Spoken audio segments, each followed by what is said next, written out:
Kala kõlab hästi, kutsub teid osa saama uuest seiklusest. Me oleme oma eelmisest püügikohast Saaremaalt liikunud ligemale 300 kilomeetrit läbi Eesti. Me oleme Juminda poolsaarel Juminda külas ja hakkame püüdma kalu, mida võib-olla tahaks iga kalur kõige rohkem püüda.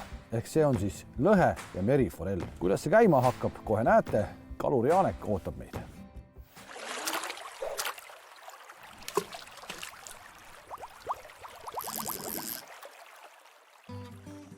Tervist. Kuule, sa võtad siin paadis vastu. Võtan. Läheme merele ja ma kõigepealt tänan muidugi ilma eest. Oled sa midagi sellist näinud? Sügisel? Kuu aega ei ole näinud. Täiesti super ilm. Mõnus. Nii sa oled küll tegelikult ikka nagu ju paradiisis, kui sa nii vaatad, aga seda on nii harva. Ma olen muidu ka paradiisis. Muidu oled ka paradiisis. Kala paradiisis. On siis kala paradiis või mitte? Kas paradiis? Kala on merest. See jutt, et ei ole, ma arvan, et ei vasta päris tõele. Lihtsalt mereimetajad ja muu elu reguleerib veidikese seda. Eks sa vihjad kohe hüljeste peale? No ma kohe vihjan hülge peale, jah. Neid on palju? On, jah. Sa pead nendega nii-öelda võitlust, kes jääb peale, et kes sööb rohkem kala, sina või hüljes? No, kas nii just, aga eks ta oma väljakutseid esitab, et püügile, motivatsioonile, et kas sa jaksad veel teha seda, mida on siin külas tehtud 730 aastat võib-olla. Kordame üle, 730 aastat on püütud Jumindal kala ja püütakse jätkuvalt. No siiamaani on meil siin veel kalureid ja mina olen üks nendest, jah. Mitmest põld sa oled siis? No 5-6 umbes. No nii, lähme vaatame, aga siin ei saa, ma tahan juba ammu merele minna, eriti sellise ilmaga, et see on väga luks asi.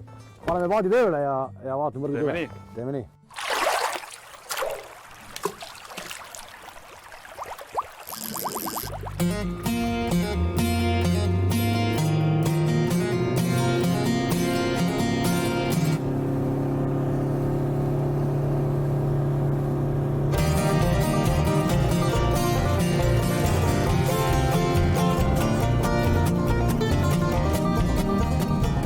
Ma ütlen, et allpool on suurem kala kui see, mis siin peal on.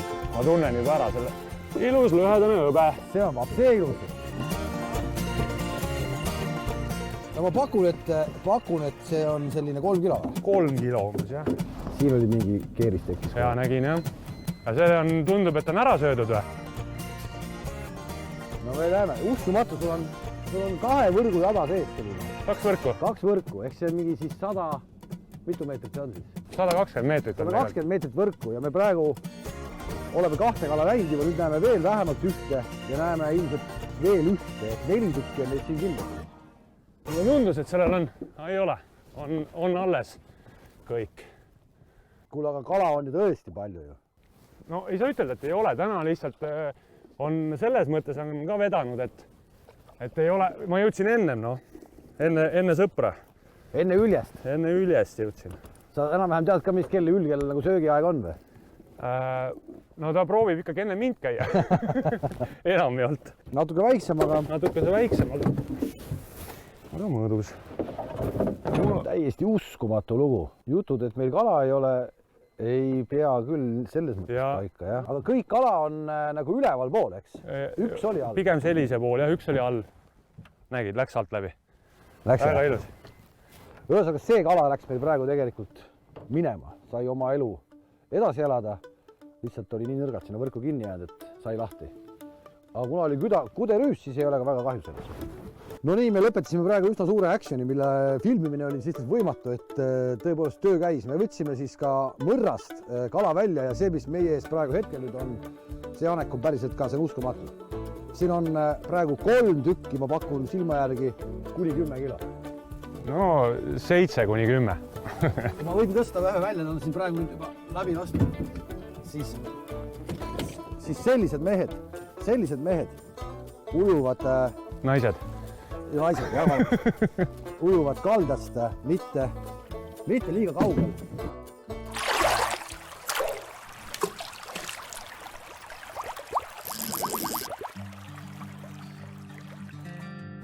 Teeme inventuuri.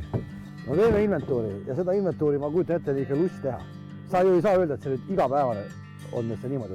Ei ole iga päev niimoodi, eriti just sügisene aeg läheb alla minul siin. No see on tõesti fantastiline vaatad, mida me praegu hetkel tegelikult näeme. Ja need kalad põhimõtteliselt nüüd lähevad sul siis kõik müüki. Midagi jätad endale selge, aga seda kogust ei ole võimalik ise ära süüa, see läheb kõik müüki. see läheb üldiselt jah müüki, et siiski, et see, et Eesti kaubanduses seda kohalikku kala üldse ei ole, see päris tõele ei vasta, aga eks ta on keeruline ikkagi, kes ei tea, kuskohast otsida, et minu kala on siis jõudnud nii Stockmanni kui kaubamajja, nii et õigel ajal, õigel hooajal saab kätte küll. Võib saada kätte küll, jah. No nii, sõbrad, kalad on kaalutud, minu vasakus käes olev kala kaalub 10,2 kilo ja paremas käes 9,4 kilo. Selline see kaluri elukord on. Vahel annab kala, vahel ei anna. Täna andis.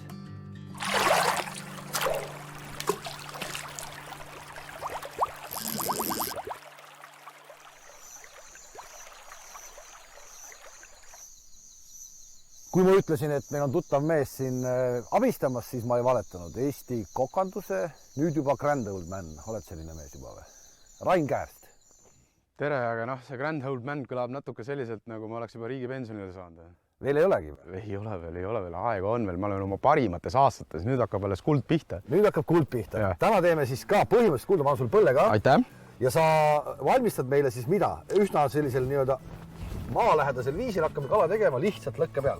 Jaa, me teeme lihtsalt lõkke peal meriforelli, et see küpsemine oleks selline kiirem, siis mina teen kala alati fileeks. Noh, sinu konkreetne retsept on nüüd siis milline täna selle kala jaoks siin? Tead, see on hästi lihtne. Nii.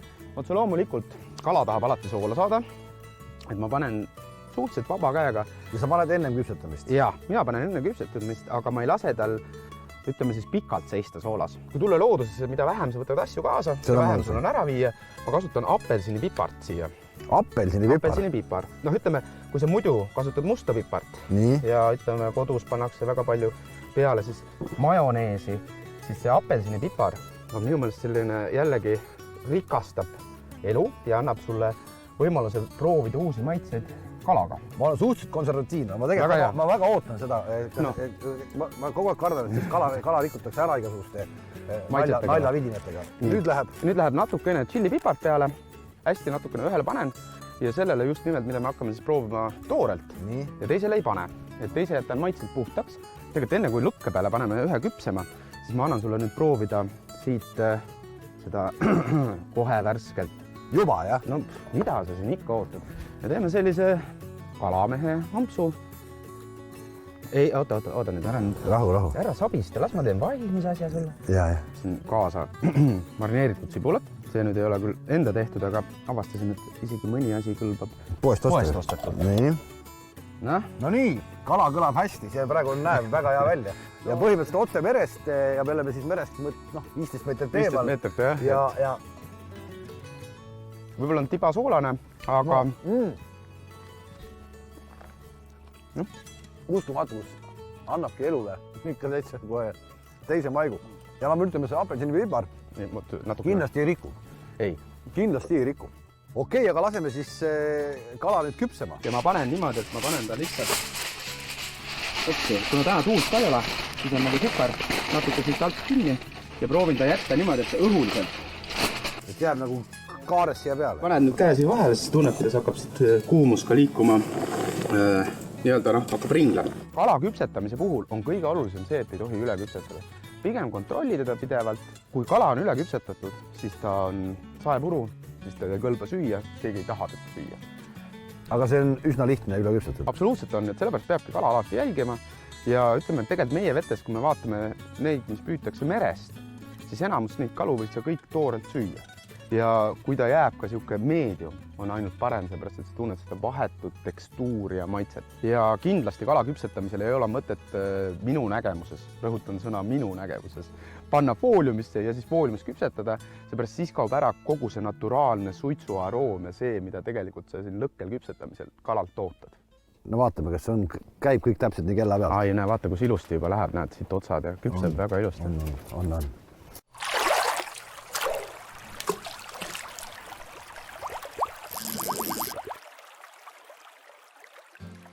Nii, meil on siis 12 minutist, mis sa andsid kalale võimalust, kulunud praegu 5.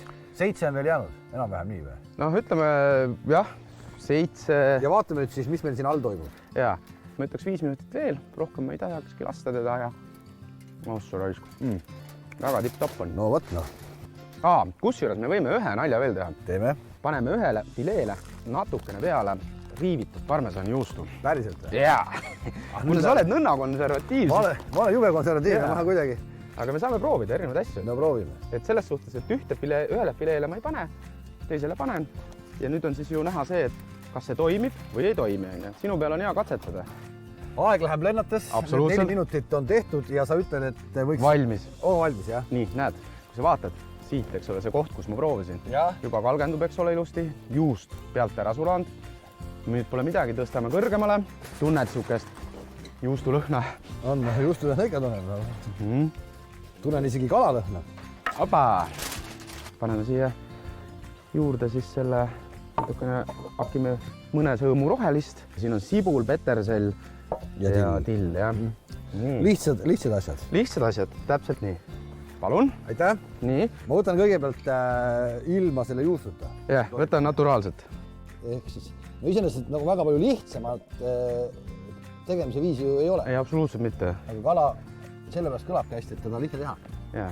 See nii värske kraam ja sa lihtsalt teed ta niimoodi ja lõhkud, noh, ei midagi paremat ei ole. Ja on tunda, eks ole, apensini maitset. Kõik on tunda, jah.